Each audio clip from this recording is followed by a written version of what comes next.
এক চরম অনিশ্চয়তার মুখে ইরান যুদ্ধ। খামেনির মৃত্যুর পর যুদ্ধের তীব্রতা বেড়েছে আরও বেশি। এমন মুহূর্তে নড়েচড়ে বসেছে বিশ্ব মোড়লরা।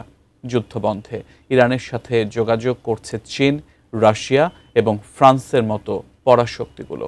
তবে যুদ্ধবিরতির আলোচনায় উল্টো শর্ত বেঁধে দিয়েছে তেহরান।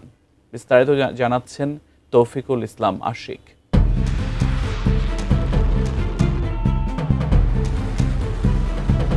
ইরান যুদ্ধের উত্তপ্ত সময়ে গত মঙ্গলবার ফ্লোরিডায় এক সংবাদ সম্মেলনে যুদ্ধবন্ধের ইঙ্গিত দিয়েছেন মার্কিন প্রেসিডেন্ট ডোনাল্ড ট্রাম্প। বলেছেন, ইরান যুদ্ধের ইতি ঘটতে পারে খুব দ্রুতই, হয়তো কয়েকদিনের মধ্যেই।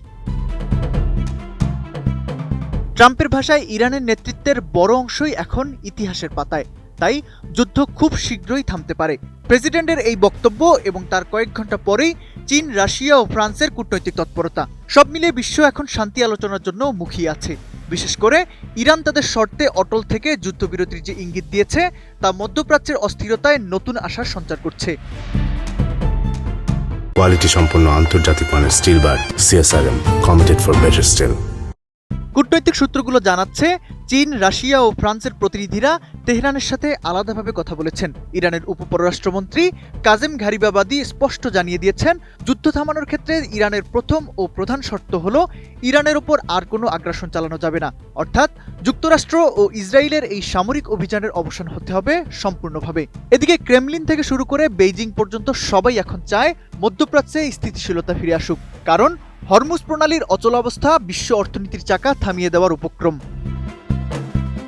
বিশ্লেষকদের মতে, ইরান তাদের উপর চালানো এই বিধ্বংসী অভিযানের পর এখন টিকে থাকার লড়াইয়ে কৌশলগত ছাড় দিতে প্রস্তুত। খামেনি পরবর্তী ইরান তাদের নেতৃত্বস্থানীয় পর্ষদের মাধ্যমে রাষ্ট্র পরিচালনার কাজ চালিয়ে যাচ্ছে এবং তারা এখন চায় এই সংকটের একটি সম্মানজনক সমাধান।